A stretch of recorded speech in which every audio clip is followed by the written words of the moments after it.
मैं संजय कुमार, आप देख रहे हैं बिहार न्यूज 25। हमारे साथ पूर्व आईपीएस अमिताभ दास जी। सर, कल से बिहार के पूर्व मुख्यमंत्री नीतीश कुमार जी के बेटे निशांत कुमार जी बिहार यात्रा पर निकल रहे हैं। जी सही कहा आपने। कल यानी 3 मई से निशांत कुमार की सद्भाव यात्रा शुरू हुई थी। और इनके जो पूज्य पिताजी हैं पलटू राम, वो तो एकदम यात्रा विशेषज्ञ थे। जी बात बात पर यात्रा पर निकल जाते थे। कभी धन्यवाद यात्रा, कभी विकास यात्रा, कभी समृद्धि यात्रा, यात्रा ही यात्रा। तो अब निशांत कुमार निकल रहे हैं। देखिए, इसमें 2-3 बातें मैं कहना चाहूँगा। एक तो इस पूरे मामले पर पलटू राम का पाखंड फिर उजागर हो गया है। पिछले 20 बरस तक नीतीश कुमार लगातार परिवारवाद के खिलाफ ओजस्वी भाषण देते रहे, परिवारवाद के मुद्दे पर राहुल गांधी को घेरते रहे, परिवारवाद के मुद्दे पर तेजस्वी यादव को घेरते रहे, और अंत में खुद उन्होंने अपने बेटे को लॉन्च कर दिया। तो ये परिवारवाद नहीं तो कौन सा वाद है? अब जदयू वाले क्या बोलेंगे? एक तो ये बात है। दूसरी बात कि अभी नीतीश कुमार ने, पलटू राम ने बहुत कोशिश की थी कि जो नई सरकार बनी है सम्राट चौधरी की, सम्राट चौधरी की सरकार में निशांत कुमार को उप मुख्यमंत्री बनाने की, डिप्टी सीएम बनाने की, लेकिन भाजपा आला कमान राजी नहीं हुआ और मुंह की खानी पड़ी एक तरह से पलटू राम को। और फिर जदयू से विजेंद्र यादव और विजय चौधरी, इन 2 लोगों को उप मुख्यमंत्री बनाया गया।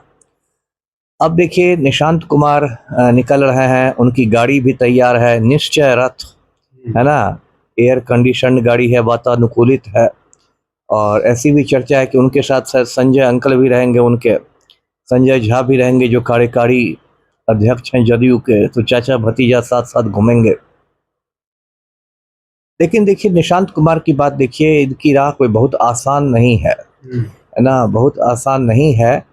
क्योंकि जदयू का भी एक वर्ग, भले लोग बहुत खुले में नहीं हैं, लेकिन इनको सफल होते नहीं देखना चाहता है। अभी देखिए, जब जदयू विधायक दल की बैठक हुई तो उसमें भी इनको नेता नहीं चुना गया, श्रवण कुमार को चुना गया। तो ये भी है, भीतरघात भी होगा, अंदर से भी लोग चाहेंगे कि फ्लॉप हो जाए। और निशांत कुमार जहां भी जाएंगे बिहार में, चंपारण से वो यात्रा शुरू करें। पलटू राम भी सारी यात्रा चंपारण से शुरू करते थे, क्योंकि ये लोग दिखाते थे कि भाई चंपारण तो गांधी जी की भूमि है, चंपारण सत्याग्रह हुआ था वहाँ। ऐसे पलटू राम और गांधी जी में कोई तुलना नहीं है, लेकिन ये लोग चंपारण से शुरू करते हैं। तो जहाँ भी जाएंगे निशांत कुमार, इनको 2 सवालों के जवाब देने पड़ेंगे। पहला सवाल तो परिवारवाद से संबंधित होगा कि आपके पूज्य पिताजी इतना परिवारवाद के खिलाफ बोलते थे और अब क्या हो गया, अचानक पार्टी ने रातों रात पलटी मार दी। तो इस पर उनको बताना पड़ेगा। फिर वही घिसी पिटी बातें बोलेंगे कि कार्यकर्ताओं का दबाव था, ये था, वो था, जैसा होता है। और दूसरा, इनको जवाब देना पड़ेगा नीट छात्रा कांड पर, है ना। नीट छात्रा कांड पर मैंने शुरू से कहा है कि निशांत कुमार मुख्य संदिग्ध हैं, और इसी वजह से मेरे घर में पुलिस भी पहुंच गई थी। और अब तो नीट छात्रा की माँ भी मांग करती है कि निशांत कुमार के खून का नमूना लिया जाए। नीट छात्रा के वकील की भी ये मांग है। तो इनसे भी लोग सवाल करेंगे कि यदि आप बिल्कुल बेदाग ही हैं, बिल्कुल निर्दोष हैं, तो एक बूंद खून सीबीआई को देने में आपको क्या दिक्कत है? आप अपनी ओर से ऑफर कर दीजिए कि ले लीजिए, हम मुझ पर आरोप लग रहे हैं, एक बूंद खून करके डीएनए मैच कर लीजिए। आप क्यों भागे भागे फिर रहे हैं? तो इन सब सवालों के जवाब देने पड़ेंगे। और सद्भाव यात्रा, ये लोग किस मुंह से सद्भाव की बात करेंगे? पलटू राम और निशांत कुमार को तो कुर्मियों के अलावा बिहार में कोई दिखता ही नहीं है। बिहार में बाकी जातियां भी तो हैं, बाकी धर्म भी हैं। और आप भाजपा के साथ आपने गठबंधन किया हुआ है, जो भाजपा की पूरी राजनीति है मुसलमानों के प्रति नफरत की राजनीति। पूरी दुनिया जानती है भाजपा की जो राजनीति है, मुसलमानों के प्रति नफरत की राजनीति है, मुस्लिम विरोधी राजनीति है। तो भाजपा की गोद में आप बैठ के सद्भाव की बात कीजिएगा तो लोग हंसेंगे ही ना। तो मुझे नहीं लगता कि यात्रा बहुत सफल होगी। जी, निशांत जी को कहना है कि हमारे पिताजी के मैंने 20 साल कार्य किए, उसका घर घर तक पहुंचाएंगे लाभ। नहीं नहीं, ठीक है। वो तो किसी को कहते हैं अपने मुंह में मिट्ठू, वो तो करेंगे, लेकिन टेढ़े मेढ़े सवालों का भी तो जवाब देना पड़ेगा, है ना।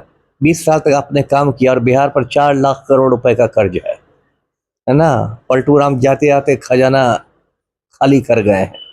अभी 12,000 करोड़ का बिहार सरकार को कर्ज लेना पड़ा है। ये भी तो लोग इनसे पूछेंगे। ये भी तो पूछेंगे कि पलटू राम के समय बिहार के इतिहास का सबसे बड़ा घोटाला हुआ, सृजन घोटाला, कि नहीं पूछेंगे? ये भी तो पूछेंगे कि पलटू राम के समय इतना भ्रष्टाचार क्यों रहा कि हर 10 दिन पर एक पुल भर भरा के गिरता है नदी में। ये भी तो लोग पूछेंगे।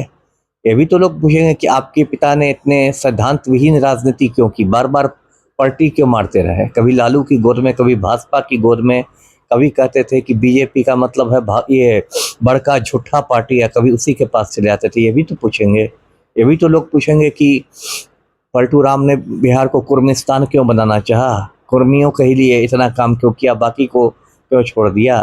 तो बहुत सारी चीज़ पूछेंगे। ये लोग जो जंगल राज की बात कहते हैं तो पूछा जाएगा कि भाई आपके पूज्य पिताजी अनंत सिंह के आज्ञाकारी चपरासी क्यों बने रहे। तो जनतंत्र ना है, ये उत्तर कोरिया तो नहीं है, भारतवर्ष है, दुनिया का सबसे बड़ा जनतंत्र है। तो इनसे भी टेढ़े मेढ़े सवाल पूछे जाएंगे। जी एक देखिए, निशांत कुमार कल से सद्भाव यात्रा पर निकल रहे हैं, बिहार भ्रमण पर निकल रहा है। हमारे साथ बात करने के लिए पूर्व आईपीएस अमिताभ दास जी थे। हमारे फेसबुक पे देख रहे हैं तो फेसबुक को फॉलो करो, यूट्यूब पर देख रहे हैं तो हमारे यूट्यूब चैनल के सब्सक्राइब करना ना भूलें। धन्यवाद।